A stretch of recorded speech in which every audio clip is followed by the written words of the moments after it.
It was August, my girl Cass, and I went upstate for a little weekend getaway at my family's rustic mobile home. It has running water, electricity, and a toilet. So we call it luxury camping. The home is very small, about 600 square foot, one bedroom, one pull-out couch in the living room, one bathroom, and a very small kitchen. Despite its remote location, there's lots to do, including archery, shooting, dirt biking, and off-roading. We had a whole little itinerary planned for the weekend.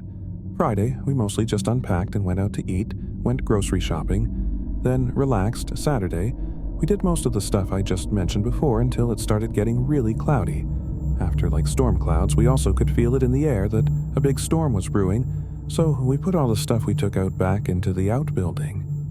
We put a movie into the DVD player as we cooked dinner. At some point while we were eating, we heard the sudden torrential downpour of rain on the roof of the home. Pretty soon there were loud, thunderous crashes of lightning, almost directly overhead.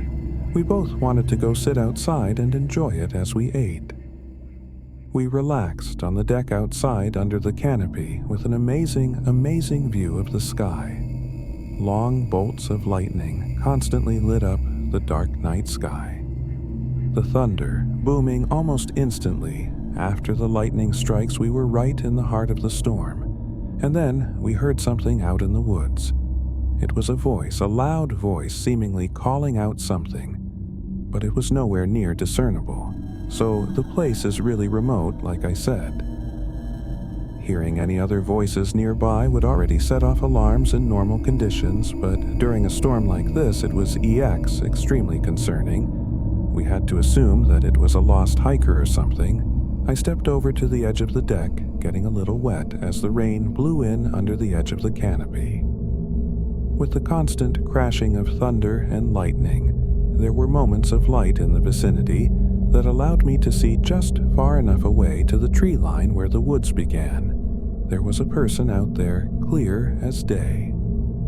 I told Cass, and she instantly freaked out, thinking I was joking and telling me to stop. I could Ed calling out, asking if they needed help, but decided against it on the grounds that I was kind of scared. This weekend was my idea, though, and I did kind of drag Cass up here. I didn't want to ruin the experience. Freaking her out, I went back to her and said, "I think it's a hiker." She asked if we should offer some help, and I said, "Not unless they come knocking on the door." I told her we should go inside, and I nudged her in. I went back over to the edge of the deck just out of curiosity. I got even wetter as I looked around until I added something. It looked like a person again, much closer to the deck. Like a lot closer, only about 20 feet away. Now I continued to look until a quick flash of lightning briefly exposed a man standing there. Confirming my suspicion, he was wearing bright colors. It almost looked white. He was just standing still. That was the scariest part. He wasn't even approaching the deck or anything. I went inside and quickly locked the door. Cassidy saw the worry in my face. I felt my heart racing, and I almost felt nauseous. I'm sure I almost stuttered as I said, "I don't know who that is." And then I saw the worry in Cass's eyes worsen. I did my best to keep her calm, telling her to expect someone knocking on the door asking for help. I said they probably just need shelter from the storm. I tell you, it was the longest 5 minutes ever, just sitting and listening to the pouring rain and lightning outside, before we felt and heard the footsteps outside on the deck. Even over the sound of the storm, the home doesn't have a doorbell, so we expected a knock on the door. But instead, there was this weird shuffling sound on the other side of the lone wooden door. It sounded like attempts at opening it. It was at this point that the worry I had been feeling had peaked. I think I felt an adrenaline rush at this point. Cass was already in the bedroom, hiding at this point, and she was quietly calling for me to come. The noises at the door stopped. but there was never a single knock. I went to the bedroom and told Cass to just remain quiet. While I'll be back in the room in a second, I wanted to look out the window.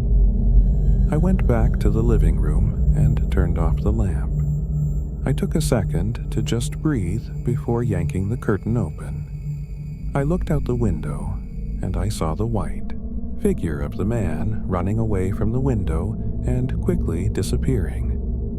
I didn't know what was going on. I hoped that they ran away for good to be safe.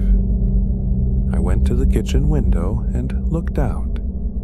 This one didn't have a curtain or blind. I realized about halfway to the window that there was a face on the other side.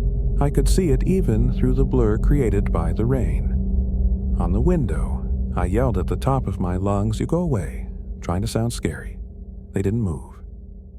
Now, when I say this, I know it sounds incredibly cliche, but we don't have Wii in the home, and the cell reception is very on and off during a storm like this. There was no reception at all for either of us. There was my dad's rifle under the bed in the bedroom, though. I left the kitchen and hurried to the bedroom where Cass was sitting. In the bed, by her nails on edge, I grabbed the rifle under the bed from its case since we hadn't yet taken it out. There was a magazine already loaded with rounds. Thankfully, so I popped the mag in the rifle. Doing this in front of Cass obviously meant I was no longer sugarcoating what was going on, but it didn't matter because there was suddenly a bang at the bedroom window. Something was either thrown or someone straight up banged their hand on it, and then a second later there was a bang from another window out in the living room or kitchen. It was more than one person. This had gone far enough. At this point, I told Cassidy to wait in the bedroom. I went to the front door and positioned myself to be ready to potentially fire at anyone on the other side of the door should they rush me. I quietly unlocked the door, and when I was close enough to mentally ready, I yanked the door open and drew my rifle up, pointing at the door. No one was there. And so I hurried outside with adrenaline controlling my actions and spun around quickly to ensure no one was on the deck. Then I went to the stairway and looked down, and there was that guy in bright-colored clothes standing where he was before outside the window. Apparently, trying to look scary, he looked up at me. He already knew I was outside, but I doubt he knew I had a gun. I shot the rifle into the air and I heard the guy yell in a deep voice, "Oh, underscore, underscore," as he ran away into the darkness. I heard at least two fading, yelling voices likely communicating to each other, and then it was just the sound of the storm again. I don't know how many people were out there. At least two, maybe even three. It could have been teenagers playing some underscore, underscore, up, prank, or it could have been some really messed up people trying to scare us and break in. I don't play around like that, though if anyone came up that deck while I was outside, I would have shot them. Dead. They were not there seeking help, and that is a 100% certainty. The next day was Sunday, and so we packed up and left. There were no signs of anything having been done to my car, or the home, or anything. From the night before, I made sure to lock everything up and take anything of particular value home this time. Out of all the years of my family owning the place, that was the only encounter like this any of us had ever had. It really put a bad taste in my mouth about the place, and being in an isolated place, I've been up there a few times since with my family, but I would never ever go alone,